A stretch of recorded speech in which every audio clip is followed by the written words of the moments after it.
السلام علیکم اسٹوڈینٹس. کل ہم نے chapter number 3 bio diversity start کیا اور ہم نے سب سے پہلے یہ دیکھا کہ بایو ڈائیورسٹی کیا چیز ہے, اس کی میننگ کیا ہے, اس کی کیا امپورٹنس ہے, اور پھر ہم نے یہ دیکھا کہ کلاسیفیکیشن کیا چیز ہے, کلاسیفیکیشن کیوں کی جاتی ہے, اور جو آرگنزمز جو ہیں جب ان کو کلاسیفائی کیا جاتا ہے تو کون کون سے گروپس میں انہیں رکھا جاتا ہے. اور ہم نے یہ بھی دیکھا کہ جو سب سے چھوٹا گروپ ہے جس میں ہم آرگنزم کو کلاسیفائی کرتے ہیں وہ ہے اسپیشی, اور پھر ہم نے اسپیشیز کی ڈیفینیشن پڑھی.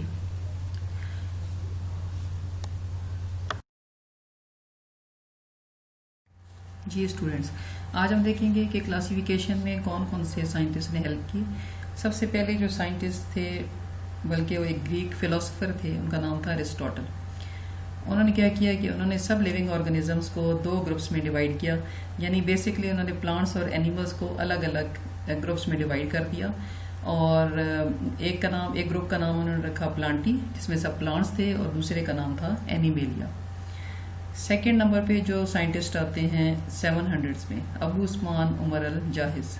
انہوں نے 350 اسپیشیز ڈسکرائب کی اینیملس کی اپنی بک میں. انہوں نے ایک بک لکھی جس میں 350 اسپیشیز کو ڈسکرائب کیا گیا. اس کے علاوہ جو دوسرا ان کا کام تھا وہ یہ تھا کہ انہوں نے لائف ہسٹری ڈسکرائب کی اینٹس کی. تھرڈ جو سائنٹسٹ ہیں وہ ہیں 1172 میں ابن رشد. انہوں نے کیا کیا کہ انہوں نے ایرسٹوٹل کی ایک بک تھی ڈی اینیما, اس کو انہوں نے عربک میں ٹرانسلیٹ کیا. اس کے علاوہ 15th سینچری کے آخر میں بہت سارے سائنٹسٹ نے کام کیا کلاسیفیکیشن کے اوپر, جو ہم دیکھیں گے اپنی نیکسٹ سلائیڈ میں. 15th سینچری میں جن سائنٹسٹ نے کام کیا کلاسیفیکیشن پر, ان میں سب سے پہلے جو تھے وہ تھے اینڈریا سیسل پینو, 1519 to 1603 AD. یہ ڈیٹس بھی آپ نے یاد کرنی ہیں. He divided plants into 15 groups and called them genera. تو فرسٹ ٹائم جو جنرا کا ورڈ تھا وہ یوز کیا اینڈریا سیسل پینو نے, اور انہوں نے سب پلانٹس کو ڈیوائڈ کر دیا 15 گروپس میں. نیکسٹ جو سائنٹسٹ تھے وہ تھے جان رے, 1627 to 1705 AD. انہوں نے کیا کیا کہ انہوں نے پلانٹ کلاسیفیکیشن کے اوپر بہت سا امپورٹنٹ جو کام تھا انہوں نے کام کیا, اور اس کے بعد اس کو پبلش کیا. نیکسٹ ہیں آگسٹس ریوینس, 1652 to 1723 AD. انہوں نے فرسٹ ٹائم ٹیکسون آف آرڈر جو تھا وہ انٹروڈیوس کروایا. آرڈر اس سے پہلے یوز نہیں ہوتا تھا ورڈ. پھر ہیں ٹورنی fort, 1656 to 1708 AD. He introduced the taxon of class and species. آپ نے یاد رکھنا ہے کہ ٹورنی فورٹ نے فرسٹ ٹائم کلاس اور اسپیشیز کا جو ٹیکسون ہے وہ انٹروڈیوس کروائے تھے. اور پھر ہیں کیرولس لینیس, جنہوں نے اسپیشیز کو ان کی گروپنگ کر دی اکارڈنگ ٹو فزیکل کیریکٹرسٹکس, کہ دیکھنے میں وہ کیسے لگتے ہیں, اس بیس پہ جو ان کی سملیرٹیز تھیں یا جو ڈفرینسز تھے اس کی بیس پر انہوں نے ان کی گروپنگ کر دی. یعنی سملر جو گروپس تھے, سملر جو آرگنزمس تھے, ان کو سیم گروپ میں رکھ دیا. اور اس کے بعد کیرولس کے اور بہت سارے امپورٹنٹ کام ہیں, جس میں ان کا ایک کام جو ہے وہ کیا ہے کہ انہوں نے جتنی بھی لیونگ آرگنزمس ہیں یا نیچر کو انہوں نے 3 کنگڈمس میں ڈیوائڈ کیا, منرل, ویجیٹیبل اینڈ اینیمل. اس کے علاوہ لینیس نے 5 رینکس یوز کیے کلاسیفیکیشن میں, class, order, genus, species and variety. اور لینیس جو ہیں وہ سب سے زیادہ جانے جاتے ہیں اپنے اس کام کے لیے جس میں انہوں نے جو سائنٹیفک نیمز ہیں وہ دیے ڈفرینٹ آرگنزمس کو. اور یہ چیز کہلاتی ہے بائی نومیل نومنکلیچر, کیونکہ ان کے اس میتھڈ میں ہر آرگنزم کو جو سائنٹیفک نیم دیا گیا ہے اس کے 2 پارٹس ہوتے ہیں.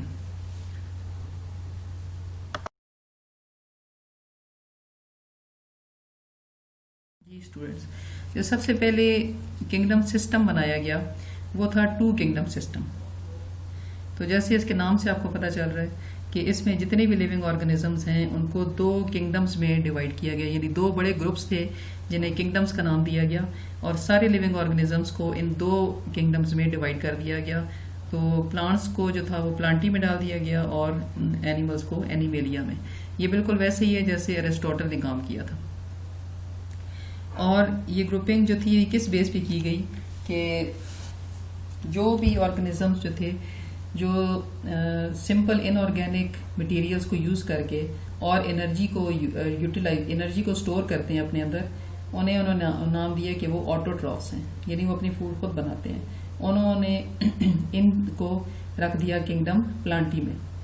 دوسری طرف وہ آرگنزمس جو اپنی فوڈ نہیں بنا سکتے اور جو آٹوٹرافس پہ یعنی پلانٹس پہ ڈیپینڈ کرتے ہیں یا دوسرے ہیٹروٹرافس کو کھاتے ہیں خوراک حاصل کرنے کے لیے، ان کو رکھ دیا گیا کنگڈم اینیمیلیا میں. اب اس سسٹم میں کیا تھا کہ بیکٹیریا، فنجائے اور ایلجی کو بھی پلانٹی میں ڈال دیا گیا.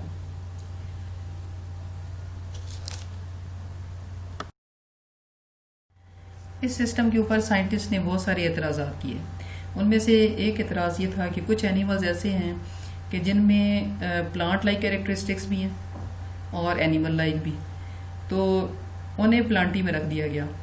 اب ان کے لیے سائنٹسٹ کا خیال تھا کہ ان کے لیے ایک الگ گروپ ہونا چاہیے تھا.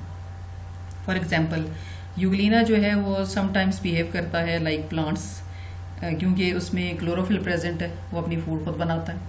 لیکن کئی دفعہ یہی اینیمل جو ہے یہ بیہیو کرتا ہے اینیملز کی طرح سے، یہ آرگنزم. اور وہ کس وقت کرتا ہے کہ جب یہ اپنی فوڈ نہیں بنا سکتا، جب یہ اندھیرے میں ہوتا ہے تو پھر یہ اینیملز کی طرح بیہیو کرتا ہے، یعنی اپنی فوڈ نہیں بناتا. اور اس کے علاوہ ایک اور اس میں کیا کریکٹر ہے کہ یہ اس میں سیل وال ایبسنٹ ہے. تو کسی بھی چیز کو ہم تب پلانٹ کہتے ہیں کہ جب اس میں سیل وال پریزنٹ ہوتی ہے. تو چونکہ اس میں سیل وال ایبسنٹ ہے، اس بیس پہ بھی ہم اس کو پلانٹ نہیں کہہ سکتے. یعنی اس میں آپ دیکھ رہے ہیں کہ کچھ کیریکٹرسٹکس جو ہیں وہ پلانٹس کے ہیں اور کچھ اینیملز کے ہیں.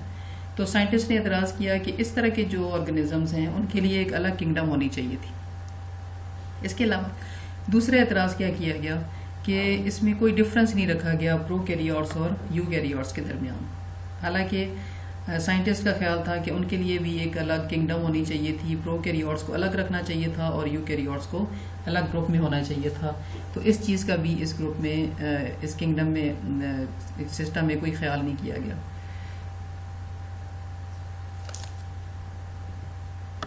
جی اسٹوڈینٹس، جب ٹو کنگڈم سسٹم پہ اتنے زیادہ اعتراضات ہو گئے تو سائنٹسٹ نے سوچا کہ کیوں نہ ایک اور نئی کنگڈم سسٹم انٹروڈیوس کروائی جائے. تو اس کے لیے انہوں نے 3 کنگڈم سسٹم انٹروڈیوس کروائی، جس میں انہوں نے ایک نئی کنگڈم، چونکہ یہ 3 کنگڈم سسٹم ہے تو 2 تو پہلے سے پریزنٹ تھی، پلانٹی اور اینیمیلیا. تو ایک 3rd کنگڈم جو تھی وہ اور انٹروڈیوس کروائی جس کا نام رکھا گیا پروٹسٹا. اور جو مین پچھلی والی کنگڈم سسٹم پہ اعتراض تھا کہ جو یوگلینا لائک آرگنزمز ہیں جو کبھی پلانٹس کی طرح بیہیو کرتے ہیں اور کبھی اینیملز کی طرح، تو ان کے لیے الگ کنگڈم ہونی چاہیے. تو اس اعتراض کو دور کر دیا گیا اور یوگلینا کے لیے، یوگلینا لائک آرگنزمز کے لیے ایک الگ سی کنگڈم بنا دی گئی جس کا نام پروٹسٹا رکھا گیا. دوسرا اس میں انہوں نے کیا کام کیا کہ جو بیکٹیریا تھے اس کو بھی انہوں نے پروٹسٹا میں ڈال دیا گیا. اس سے پہلے بیکٹیریا جو تھے وہ پلانٹی میں تھے، تو اب انہوں نے بیکٹیریا کو اس میں ڈال دیا. لیکن ابھی تک جو فنجائی کی پوزیشن تھی وہ اتنی زیادہ کلیئر نہیں تھی اور ابھی تک وہ پلانٹی میں تھے. جی 2 کنگڈم سسٹم پہ جو اعتراضات تھے ان میں سے ایک تو دور کر دیا گیا کہ جو یوگلینا لائک آرگنزمز ہیں ان کے لیے ایک نئی کنگڈم بن گئی جس کا نام پروٹسٹا تھا. لیکن ابھی تک پرو کیریوٹس اور یو کیریوٹس کا جو ڈفرینس تھا وہ ابھی تک کلیئر نہیں تھا. اس کے علاوہ جو دوسرا اعتراض تھا سائنٹسٹ کو وہ یہ تھا کہ فنجائی کی جو پوزیشن ہے وہ بھی ابھی تک کلیئر نہیں ہے. فنجائی کے لیے بھی الگ کنگڈم ہونی چاہیے تھی، کیونکہ فنجائی جو ہے وہ آٹوٹرافس نہیں ہے، یعنی اپنی وہ فوڈ نہیں بنا سکتے، اور ان کے جو فوڈ لینے کا طریقہ ہے وہ سب سے ڈفرینٹ ہے، کیونکہ وہ باقی آرگنزمس کی طرح نہ اپنی فوڈ بناتے ہیں اور نہ ہی وہ دوسروں سے لیتے ہیں ڈائریکٹلی. مطلب انجیکشن نہیں ہوتی، وہ کھاتے نہیں ہیں کسی چیز کو، بلکہ ان کا جو موڈ آف نیوٹریشن ہے یعنی خوراک لینے کا طریقہ ہے وہ اور سب سے ڈفرینٹ ہے.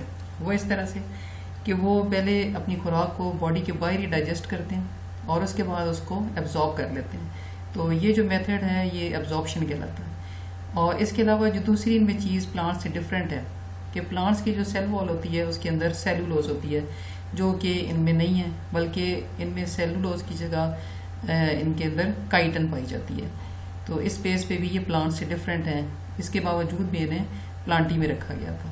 تو یہ 2-3 طرح کے اعتراضات تھے. ایک تو یہ کہ پرو کیریوٹس اور یو کیریوٹس میں کوئی ڈفرینس نہیں ہے. دوسرا یہ کہ فنجائی کی پوزیشن کو کلیئر نہیں کیا گیا، فنجائی جو ہیں وہ آٹوٹرافس نہیں ہیں، اور ان کا جو موڈ آف نیوٹریشن ہے وہ سب سے ڈفرینٹ ہے، اور وہ ایبزارپشن کے ذریعے سے اپنی فوڈ لیتے ہیں. اور ایک اور ان میں ڈفرینس کیا ہے کہ ان کی سیل وال جو ہے وہ سیلولوز سے نہیں بنی ہوئی، اور اس کے بجائے وہ کائٹن سے بنی ہوئی ہے.